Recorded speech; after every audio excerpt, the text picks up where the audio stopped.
열왕기상 19장 15절부터 21절까지의 말씀입니다. 열왕기상 19장 15절부터 21절까지의 말씀, 저와 여러분들이 한 절씩 교독하고 21절 말씀은 합독하겠습니다. 여호와께서 그에게 이르시되 너는 내 길을 돌이켜 광야를 통하여 다메섹에 가서 이르거든 하사엘에게 기름을 부어 아람의 왕이 되게 하고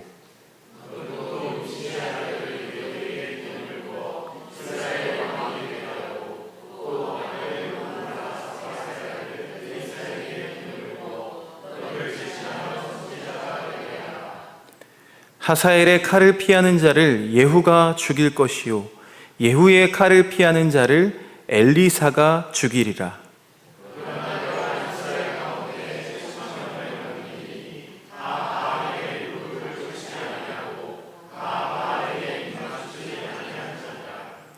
엘리야가 거기서 떠나 사밧의 아들 엘리사를 만나니 그가 12겨릿소를 앞세우고 밭을 가는데 자기는 12째 겨릿소와 함께 있더라. 엘리야가 그리로 건너가서 겉옷을 그의 위에 던졌더니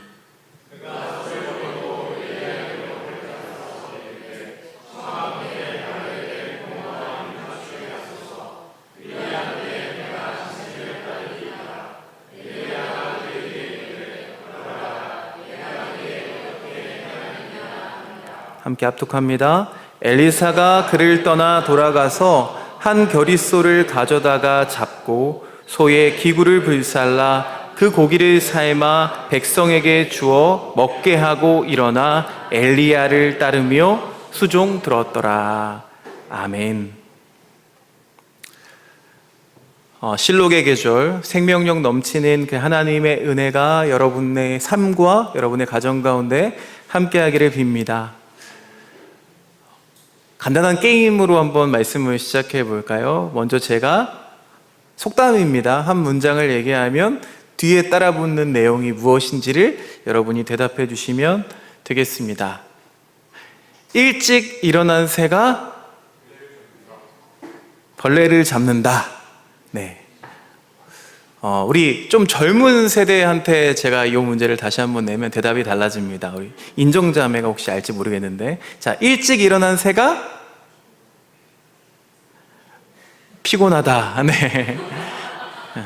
일찍 일어나면 피곤한 게 인지상정이죠. 여러분, 그런데 이런 말을 들어보셨습니까? 전자로 대답하신 분들은 옛날 사람, 후자로 대답하신 분들은 그래도 감각이 살아있는 분들이십니다.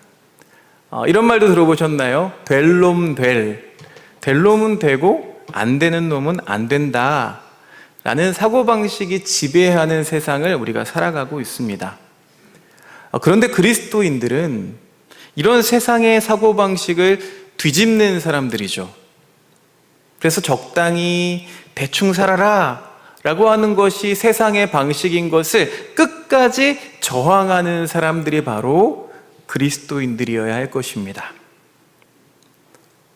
허나 삶이란 그렇지 않죠. 태산같이 밀려오는 그 어둠 때문에 그 어둠에 비해서 내가 할 수 있는 일이란 너무나 미력하고 작은 나머지 우리는 무력감에 빠지게 될 때가 참 많이 있습니다. 오늘 말씀에 등장하는 엘리야도 그랬습니다. 여전히 권좌에 앉아있는 아합, 그리고 비선실세인 이세벨, 이 두 사람은 명백히 악해 보이고 엘리야는 하나님의 편, 정의의 편임에도 오히려 정의가 힘을 쓰지 못하는 데서 오는, 다시 말해서 세상의 악은 나날이 번성해 가는데 하나님의 정의는 나날이 쇠하는 것 같은 그 영적 위기감을 동반한 무력감이라고 할 수 있겠습니다. 아무리 하나님의 일을 해도 바뀌는 게 아무것도 없었기 때문에 이 엘리야는 결국 영적 침체에 빠지고 맙니다. 우리 주변에도 이런 영적 침체에 빠진 분들이 참 많이 있죠. 아마도 모세처럼 홀로 이 이스라엘의 죄를 중보하기에는 그의 영적 침체가 너무 컸던 것 같습니다. 그런 엘리야에게 하나님은 일찍이 호렙산에서 커다란 깨우침을 주셨습니다. 당장 이 얼마 전만 하더라도 갈멜산의 그 전투에서 엄청난 승리를 경험했음에도 불구하고 이 엘리야는 이세벨의 칼을 피해서 홀로 광야로 도망쳐서 이 로뎀나무 아래 앉아서 죽기를 청하죠. 그런데 하나님은 그를 일으켜 세우셔서 호렙산으로 부르십니다. 거기서 하나님을 보여주시겠다 약속하셨습니다. 이 동굴에서 밤을 지새운 엘리야는 하나님을 이제 기다립니다. 열왕기상 19장 11절 말씀 함께 읽어보겠습니다. 시작. 이제 곧 나주가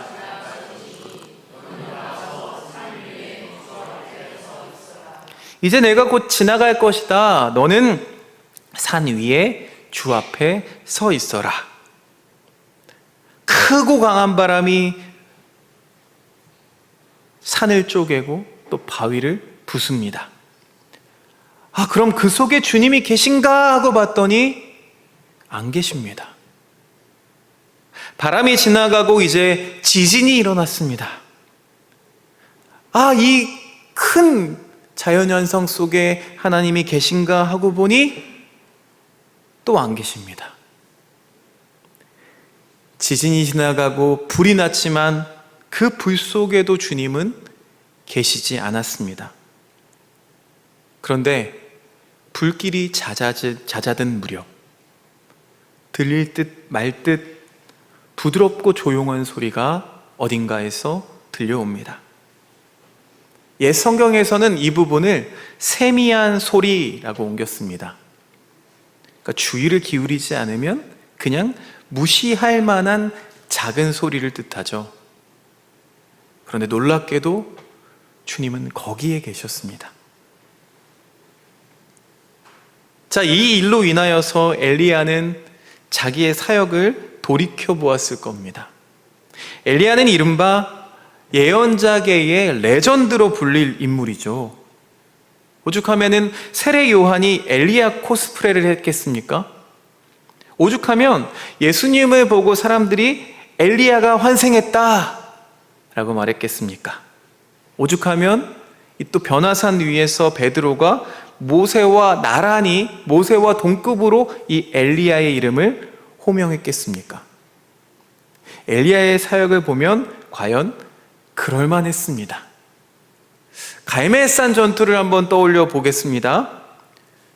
우리가 알고 있는 영화 말죽거리 잔혹사는 저리 가라입니다. 말죽거리 잔혹사의 마지막 그 싸움 씬, 그건 저리 가라죠. 이세벨 휘하의 바알 사제들로 그들과 함께 맞짱을 떠서 혈혈단신으로 싸워서 이겼습니다. 무려 850대 1의 싸움에서 보란듯이 승리해냈습니다. 그의 사역을 보면 큰 비를 부른 사람이었고 전차보다도 빨리 달릴 수 있는 아주 기적의 사나이였습니다. So what? 근데 그러면 뭐합니까? 지금 이 엘리야의 신세는 영 초라하기 짝이 없습니다. 이세벨을 피해서 광야를 헤매는 현상수배범 신세지요. 우리가 엘리야라고만 하면 이 갈멜산 전투 이미지가 너무나 강해서 항상 승자, 영웅, 전설로 각인되어 있는데 실상은 이 신실하신 하나님을 신뢰하지 못해서 우왕좌왕 낙심하는 어리석음을 드러내 보입니다. 갈멜산 전투에서의 승리를 맛보고도 하나님의 능력을 맛보고도 이 이세벨의 협박에 기가 죽어서 광야의 로뎀나무 아래에서 주님 차라리 나를 죽여주십시오 이렇게 막말하는 엘리야. 이 엘리야는 다름 아닌 우리들의 다른 이름들입니다. 학생 청년 때 여름 수련회를 가면 찬양과 말씀, 기도와 결단의 시간을 통해서 하나님을 만나고 결단하고 단기 선교를 통해서 만나본 그 선교사님들의 삶과 선교지에서 만난 사람들을 통해서 하나님의 영상을 맛봅니다. 그리고는 다시 일상으로 돌아가 이제 다른 삶을 살아보겠다고 다짐을 하고는 하죠. 그러나 돌아와도 현실은 달라지는 게 전혀 없습니다. 학생으로 치면 해야 할 공부는 태산처럼 쌓여 있고 남들은 저만치 앞서는 것 같고 나는 뒤처지는 것 같죠. 팔 걷어붙이고 내가 이전과는 다른 삶을 살겠다라는 각오는 어느새 아득한 일이 되어버리고 어느덧 풀이 죽어 이런저런 넋두리들로 신앙생활 어렵다라고 한풀이 하는 게 우리의 모습입니다.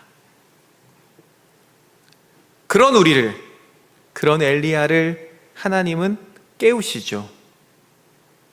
어떻게 깨우실까요? 빵과 물을 먹여서 기운이 나게 하십니다. 여러분, 어머니와 고등어라는 노래를 아시죠? 나를 위해 소금에 잘 절여둔 고등어가 냉장고 한켠에 놓여 있는 것을 보면서 어머니의 사랑을 노래하는 가사입니다. 그런데 이런 어머니 하나님과 같은 모습이 우리 주님에게도 있습니다. 오늘 말씀도 마찬가지지만 요한복음 21장 9절 말씀을 한번 읽어보겠습니다. 시작. 그들이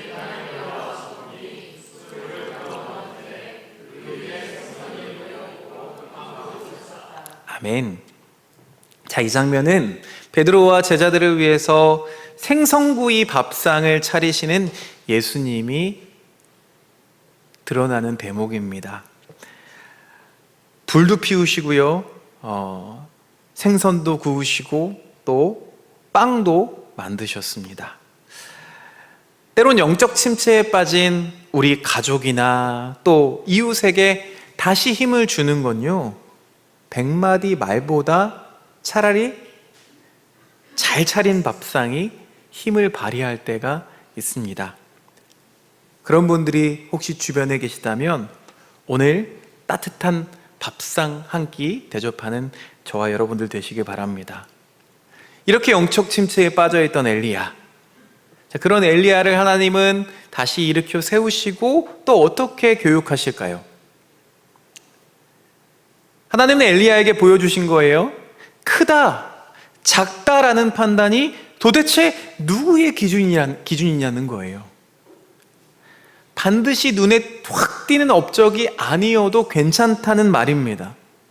그래서 주님께서는 태풍에서도 보이지 않으셨고 지진에도 보이지 않으셨고 불에도 계시지 않으셨던 그 하나님이 오히려 부드럽고 조용한 소리로 이 엘리야를 깨우치시는 것입니다. 사람이 보기에 큰일 속에 당연히 이런 곳에 계시겠지, 그 하나님은 거기 계시지 않고 오히려 작은 소리에 계셨습니다. 크고 아름답고 아름다운 것들로 수놓은 그 성전에 계신 것이 아니라 예수님은 성 밖에 소외된 자들과 함께하고 계셨죠. 언제나 구원은 성 밖에 있었습니다. 그러고 보면 이 큰 일, 작은 일을 구분하는 건 인간의 어리석음일 뿐이죠. 하나님의 사전에는 그런 구분이라는 것 자체가 없습니다. 기력을 회복한 엘리야에게 하나님은 다시 명령하십니다. 오늘 말씀이 바로 그 장면이죠. 이제 회복했으니까 다시 엄청난 일을 맡기시겠죠. 오늘 말씀을 함께 읽어봅니다. 열왕기상 19장 15절에서 17절 말씀 새번역 성경으로 함께 읽어보겠습니다. 시작. 너는 돌이켜 광야 길로에서 다마스쿠스로 가거라.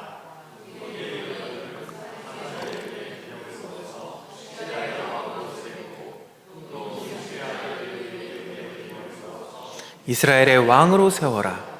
그리고 아벨무홀라 출신인 사밧의 아들 엘리사에게 기름을 부어서 내 뒤를 이을 애언자로 세워라. 하사엘의 칼을 피해서 도망하는 사람은 예후가 죽일 것이고 예후의 칼을 피해서 도망하는 사람은 엘리사가 죽일 것이다. 하나님은 이 엘리야에게 가서 하사엘, 예후, 엘리사에게 기름을 부어서 이스라엘을 심판하라 라고 명령하십니다. 이후 열왕기의 말씀을 보면은요, 아람의 하사엘에 의해서 이스라엘은 계속 고통을 당합니다. 결국 이 아합의 아버지로 대표되는 오므리 왕조는 이 예후에 의해서 멸절되고 맙니다. 그리고 이 모든 것을 하나님의 도구가 되어서 진행시키는 사람이 바로 엘리사입니다. 하나님의 명령대로 이루어지죠. 자, 이렇게 결과만 우리가 듣게 되면 그렇지, 역시 엘리야지, 역시 레전드지, 엄청난 일을 또 해냈구나, 그렇게 짐작할 수가 있지만 그렇지가 않습니다. 이 일은 한참 후의 일인 거죠. 우리는 문제가 생기면 그 문제가 단번에 해결되기를 원합니다. 하지만 장자의 소요유 편에 나오듯이 메추라기가 어찌 대붕의 뜻을 알 수 있겠습니까? 우리가 믿어야 하는 것은 하나님의 신실하심입니다. 우리 성미에 맞지 않더라도, 눈에 보이는 결과가 당장 나타나지 않더라도 하나님이 하나님의 시간표대로 일하고 계심을 우리는 믿어야 합니다. 엘리야는 결국 새로운 시대를 여는 자로 부름을 받았던 것이죠. 이 일을 위해서 지금까지 사역해 왔던 겁니다. 하나님께서 그를 통해서 일으키신 그 사건들이 단번에 이스라엘을 변화시키기 위함이 아니었다는 거죠. 자, 열왕기상 19장 19절 말씀 이어서 함께 읽어보겠습니다. 시작. 엘리야가 그곳을 떠나서 길을 가다가 사밧의 아들 엘리사와 마주쳤다. 엘리사는 12겨릿소를 앞세우고 밭을 갈고 있었다. 11겨리를 앞세우고 그는 12째 겨리를 끌고서 밭을 갈고 있었다. 엘리야가 엘리사의 곁으로 지나가면서 자기의 외투를 그에게 던져 주었다. 자, 드디어 엘리야가 엘리사를 만나는 장면입니다. 엘리사를 자신의 후계자로 세우라는 하나님 말씀이 이 엘리야에게는 과연 어떻게 들렸을까요?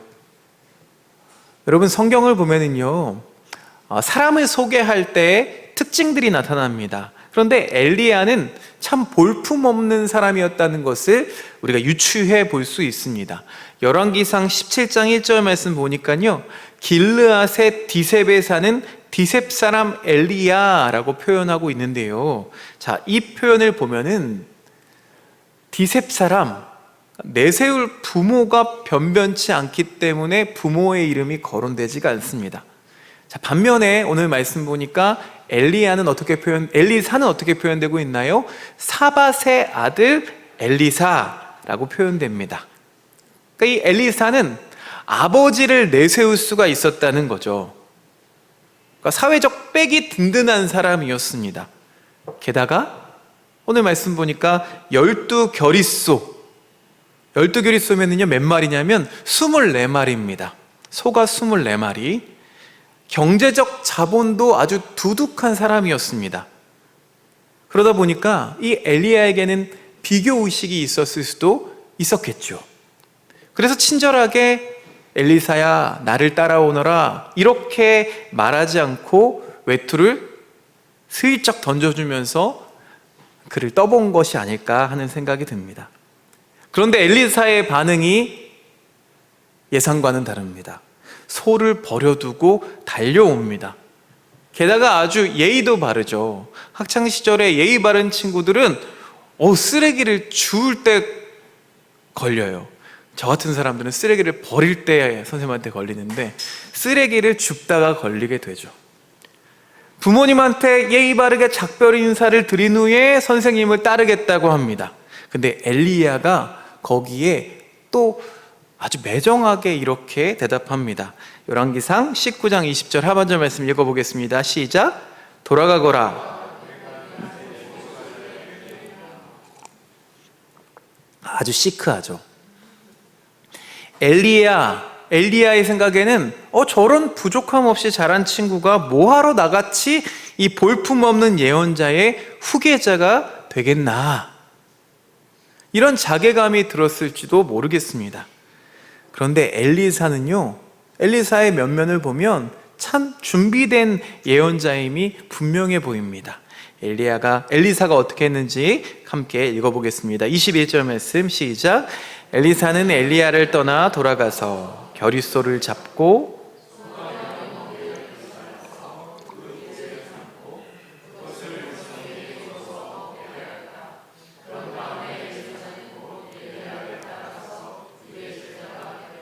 아멘. 여러분, 이 모습이 어떻게 보이십니까? 이 모습은요, 어떤 모습을 보여주고 있느냐면 엘리사가 과거와 단절하고 있습니다. 그러니까 소가 매던 멍에까지 다 불살라 버리면서 이제 매여 있는 사람이 아니라 자유인이 되는 거예요.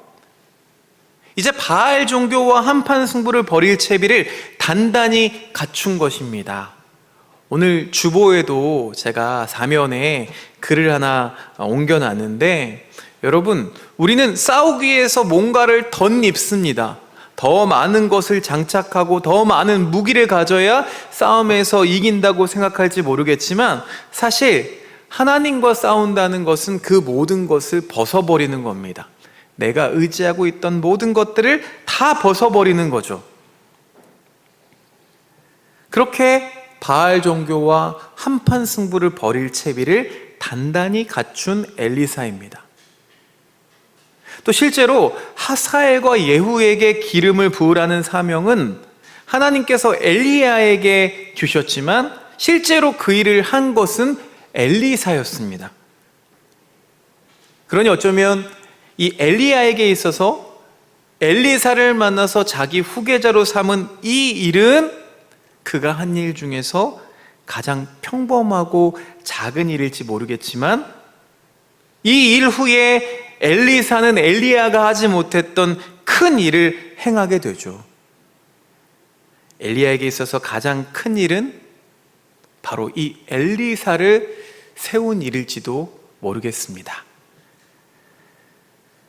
교회를 세우거나 교회를 바로잡는 일, 세상 가운데 하나님 나라를 구현해내는 일은 엄밀히 말해서 사람이 하는 일이 아니죠.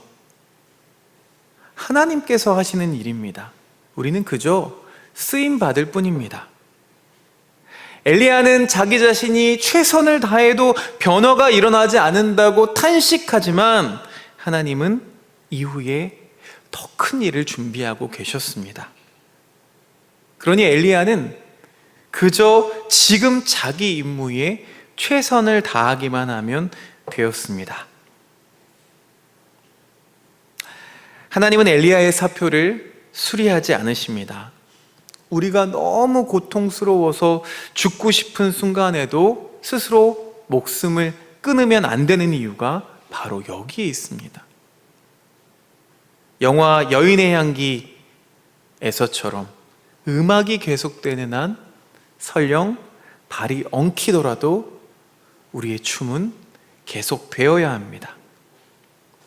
다시 일으키시는 하나님, 또한 기운내어서 마지막 미션을 수행하고 있는 이 예언자, 여러분, 이 장면을 그냥 상상만 해도 눈물이 날 듯 아름다운 모습이죠. 그 아름다운 그림에 오늘 우리를 초대하십니다. 여러분, 우리 각자에게도 저마다 주어진 일이 있습니다. 하나님 나라와 그의 의를 위해서 우리도 마지막까지 최선을 다해야 합니다. 우리가 행한 일에 크고 작음이나 성공이나 실패나 하는 것은 전혀 의미가 없습니다. 눈에 보이는 결과가 당장 나타나지 않는다고 해서 하나님의 나라가 패배한 것이 아니기 때문이죠.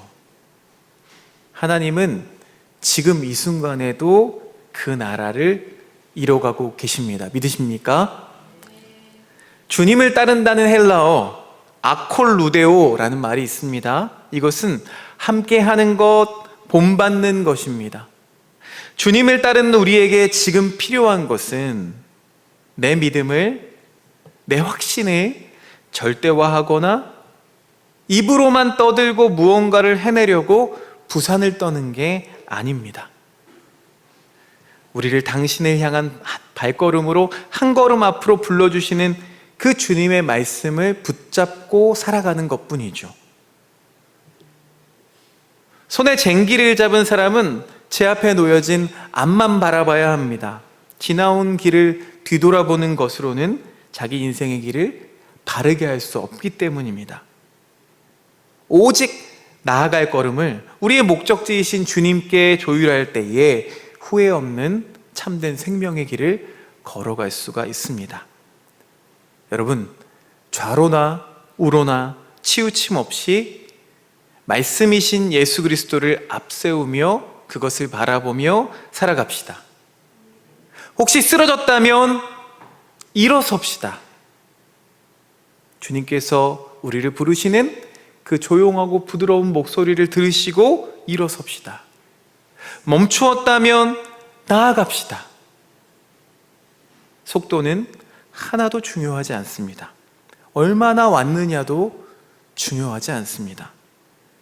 주님이 우리와 함께 계신다는 것, 그것만으로 우리에겐 충분합니다. 주님의 말씀으로 오늘 말씀을 마칩니다. 갈라디아서 5장 25절 말씀을 함께 읽고 기도합니다. 시작.